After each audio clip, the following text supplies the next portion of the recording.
जो प्रस्तावना है तो शुरू में ही उसमें लिखा हुआ है, हम भारत के लोग, be the people of India. यानी कि देखो, भारतीय संविधान का निर्माण संविधान सभा ने जरूर किया था, लेकिन उन्होंने जो शुरुआत की है वो उन्होंने की है हम भारत के लोग।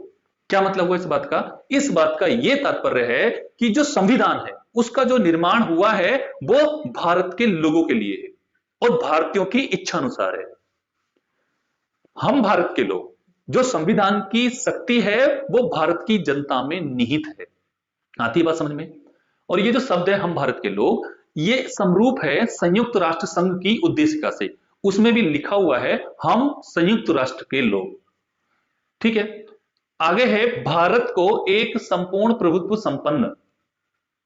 यहां से प्रश्न बनते हैं, संपूर्ण प्रभुत्व संपन्न का क्या तात्पर्य है? इसका तात्पर्य है कि भारत किसी भी विदेशी शक्ति या किसी भी मतलब अन्य शक्ति के अधीन नहीं है। देखो, जब भारत आजाद हुआ था 1947 में, उससे पहले भारत एक संपूर्ण प्रभुत्व संपन्न नहीं था, क्योंकि यहां पर हमारा कानून नहीं था, यहां पर ब्रिटिश लोगों का बनाया हुआ कानून था। लेकिन हम 1947 के बाद जब हमारा संविधान तैयार हो गया तो हम एक संपूर्ण प्रभुत्व संपन्न हो गए। भारत एक संपूर्ण प्रभुत्व संपन्न है और संपूर्ण प्रभुत्व संपन्न का जो स्रोत है वो कौन है? भारत की जनता, यानी कि हम भारत के लोग। समाजवादी, समाजवादी का क्या मतलब है? समाजवादी शब्द भी पीटी नेहरू, पंडित जवाहरलाल नेहरू की अवधारणा से लिया गया है। भारत ने कहा कि यहां पर समाजवादी, देखो यहां पर तीन वर्ड, समाजवादी, पंथनिरपेक्ष और एक है अखंडता। इन तीनों वर्डों के बारे में मैं आपको हम यहीं पर बता देता हूं। ये तीनों शब्द 42वें संविधान संशोधन 1976 द्वारा जोड़े गए थे। तीन शब्द, समाजवादी, पंथनिरपेक्ष और अखंडता। तो भारत कहता है कि यहां जो स्थिति है वो ना ही तो साम्यवादी सरकार की तरह रहेगी, साम्यवादी समाज रहेगा, और ना ही इस प्रकार का समाज रहेगा। भारत ने एक मिश्रित व्यवस्था को अपनाया और इसका उल्लेख भाग 4 में 39 आर्टिकल 39B 39C में भी लिखा हुआ है कि जो धन का वितरण है वह एक समान होना चाहिए। मतलब जो धन है उस वो सकेंद्र नहीं होना चाहिए, किन्हीं लोगों के पास धन हो और बहुत से लोगों के पास धन ना हो। इसका विरोध क्या है? भारत के संविधान में। आगे लिखा हुआ है पंथ निरपेक्ष। पंथ निरपेक्ष मतलब देखो, कहीं कहीं पर धर्मनिरपेक्ष भी पढ़ा जाता है, लेकिन पंथ निरपेक्ष हमारे संविधान में उद्देश्य क्या में शामिल है? पंथ निरपेक्ष का मतलब है कि जो भारत का संविधान है उसके अकॉर्डिंग कोई भी राज्य किसी एक विशेष धर्म को नहीं अपनाएगा। मतलब ऐसा नहीं है कि किसी एक विशेष धर्म को ज्यादा मान्यता देगा, दूसरे को नहीं देगा, या दूसरे को बिल्कुल नहीं देगा, ऐसा बिल्कुल नहीं कहा है। सीधा सीधा लिखा हुआ है कि पंथ निरपेक्ष, यानी कि आप सभी धर्मों को बराबर दर्जा दोगे, बराबर समझोगे, किसी एक विशेष धर्म को शामिल नहीं करोगे। देखो, हमारे यहां दीपावली की भी छुट्टियां होती हैं, ईद की भी होती हैं और साथ में क्रिसमस की भी होती हैं। तो हमारा जो देश है वो कैसा है? पंथ निरपेक्ष है। आती बात समझ में? आगे लिखा लोकतंत्रात्मक। लोकतंत्रात्मक का मतलब है डेमोक्रेसी। मतलब देखो, अब्राहम लिंकन ने कहा है कि जो शासन है वो जनता का जनता के लिए होता है। अब्राहम लिंकन के अनुसार शासन जनता का जनता के लिए। तो हमारा जो भारतीय संविधान है उसमें लिखा हुआ है कि यहां जो सरकार होगी वो लोकतंत्रात्मक होगी, मतलब यहां पर निर्वाचित सरकार होगी। जो सरकार बनेगी जो यहां पर वो निर्वाचित होगी, लोकतंत्रात्मक, लोगों के द्वारा चुनी जाएगी। गणराज्य बनाने के लिए, गणराज्य का मतलब है जो यहां पर दो, हमारे देश में जो सबसे बड़ा पदाधिकारी है वो कौन है? राष्ट्रीय अध्यक्ष। जो हमारे यहां का राष्ट्रीय अध्यक्ष है वो वंशानुगत नहीं होने का, उसका चुनाव होगा, वो निर्वाचित होगा। भले ही हमारे यहां अप्रत्यक्ष रूप से निर्वाचित होता है, डायरेक्ट जनता उसमें वोट नहीं करती, लेकिन जनता के द्वारा चुने हुए प्रतिनिधियों के माध्यम से वो चुना जाता है। तो भारत का राष्ट्रपति वंशानुगत नहीं होने का, जैसे कि इंग्लैंड में क्या होता है, वहां सम्राट या साम्राज्ञी वगैरह जो होते हैं वो वंशानुगत होते हैं, वहां पर राजतंत्र भी है, वहां पर राजतंत्र है, लोकतंत्र के साथ राजतंत्र है। ठीक है, उसके समस्त नागरिकों को, अब यहां से जो महत्वपूर्ण प्रश्न बनते हैं वो क्या बनते हैं? समस्त नागरिकों को सामाजिक, आर्थिक और राजनीतिक न्याय। कितने प्रकार का न्याय है? 3 प्रकार का, सामाजिक, आर्थिक और राजनीतिक। कई बार यह प्रश्न इस प्रकार से भी बन जाता है कि जो न्याय है वो कितने प्रकार का है? 3 प्रकार का। और जो न्याय है उनका क्रम क्या है? क्रम में आर्थिक, सामाजिक, राजनीतिक बता देते हैं, दूसरे में राजनीतिक, आर्थिक, सामाजिक, लेकिन जो क्रम है आप याद रखना, पहले सामाजिक, फिर आर्थिक और फिर राजनीतिक। सामाजिक का मतलब क्या है? सामाजिक का मतलब है कि जो न्याय होगा उसमें किसी प्रकार का भेदभाव नहीं होने का, जाति, धर्म, जन्म स्थान या मूल वंश के आधार पर भेद नहीं होने का, समाज में बराबर न्याय होगा। आर्थिक, किसी को इतना अच्छा नहीं समझा जाएगा कि उसके पास संपत्ति है तो ये बहुत बेहतर है, या किसी को इसलिए गलत नहीं समझा जाएगा कि ये गरीब है, इसके पास संपत्ति नहीं है। मतलब आर्थिक न्याय की बात की है, मतलब जिसे न्याय मिलेगा उसे बराबर न्याय मिलेगा। ऐसा बिल्कुल नहीं है कि कोई पूंजीवादी व्यक्ति है तो उसके लिए कानून अलग है और जो कोई गरीब व्यक्ति उसके लिए कानून अलग है, नहीं, सभी के लिए एक समान कानून है। राजनीतिक, राजनीतिक का मतलब है कि अगर कोई व्यक्ति गरीब है तो उसे भी राजनीतिक, मतलब अगर वो वोट दे रहा है तो उसके वोट की कीमत भी वही है, अगर कोई अमीर व्यक्ति वोट दे रहा है तो उसके वोट की कीमत भी वही है। तो यहां पर कितने प्रकार की न्याय की बात की गई है? 3 प्रकार के न्याय की बात की गई है। नेक्स्ट है स्वतंत्रता। देखो यहां है स्वतंत्रता, कितने प्रकार की? 5 प्रकार की। विचार, अभिव्यक्ति, विश्वास, धर्म और उपासना, 5 प्रकार की स्वतंत्रता। प्रश्न बनता है कि भारतीय संविधान में जो उद्देशिका है उसमें कितने प्रकार की स्वतंत्रता का उल्लेख है? तो 5 प्रकार की स्वतंत्रता का उल्लेख है। पहली है विचार, कोई भी व्यक्ति अपने विचार रख सकता है, उसे अपने विचार की आजादी है।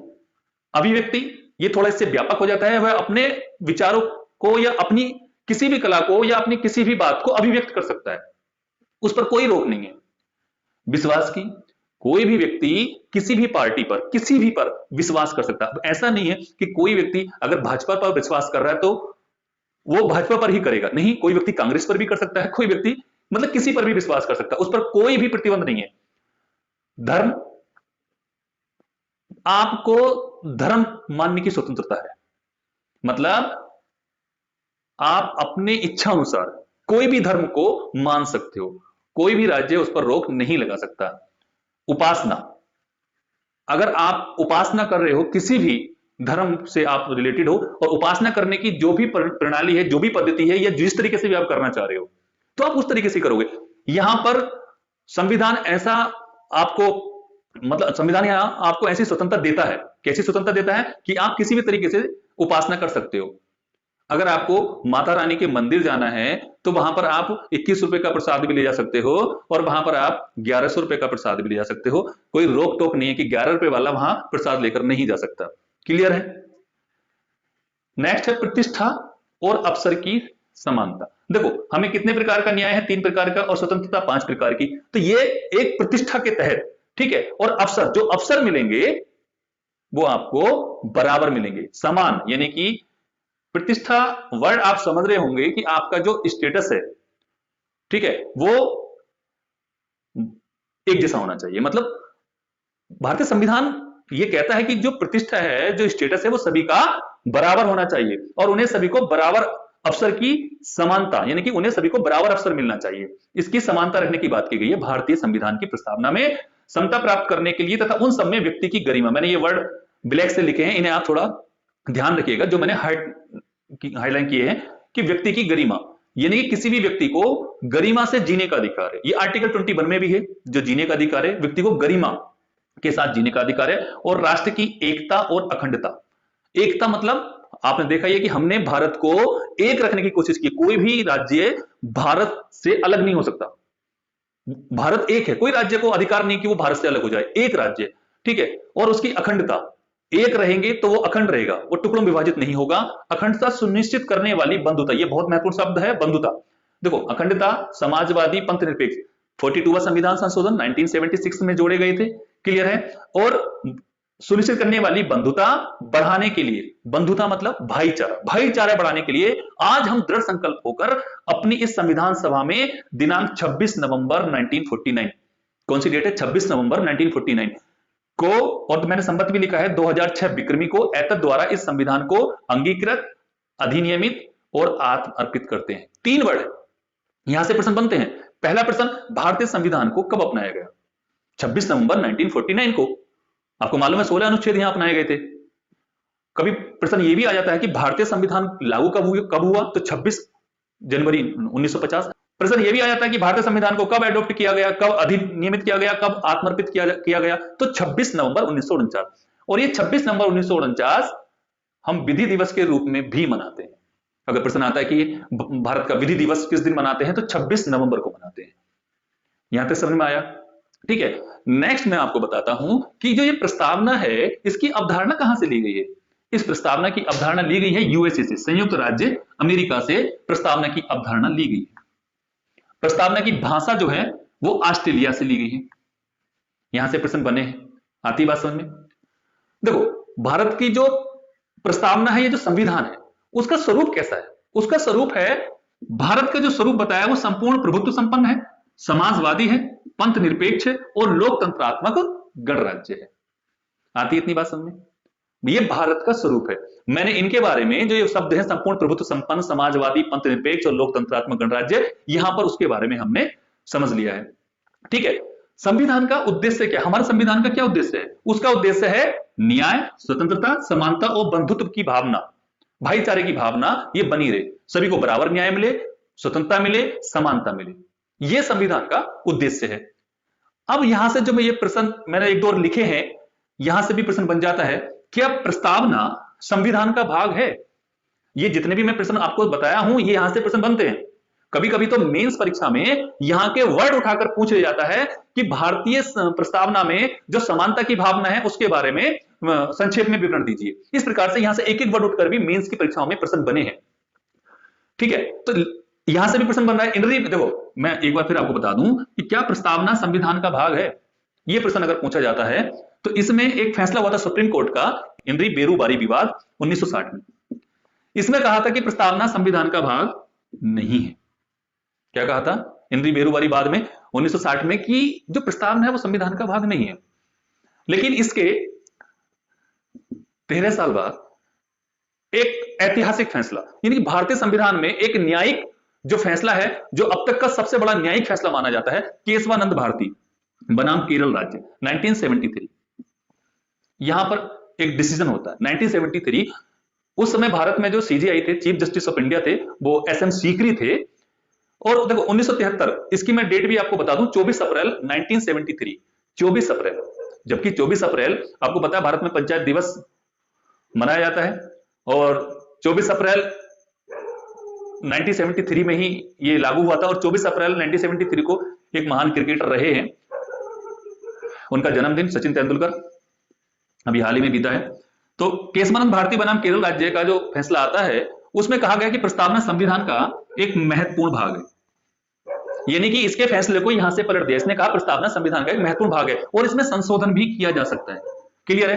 लेकिन जो संविधान का मूलभूत ढांचा है, जो आधारभूत ढांचा है, उसे समाप्त नहीं किया जा सकता, नहीं किया जा सकता। समझ गए? उसे समाप्त नहीं किया जा सकता। ऐसा किसने बताया?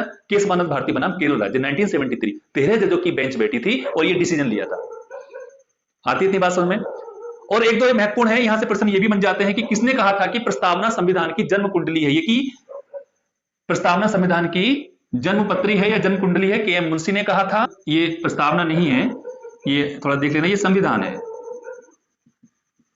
संविधान शरीर है तो प्रस्तावना उसकी आत्मा, और प्रस्तावना अगर आधारशिला है तो संविधान उस पर खड़ी अट्टालिका। ये किसने कहा था? ये सुभाष कश्यप ने कहा था। ये प्रश्न बन जाते हैं। तो मुझे उम्मीद है भारतीय संविधान की प्रस्तावना को आज आपने अच्छे से सीखा होगा, अच्छे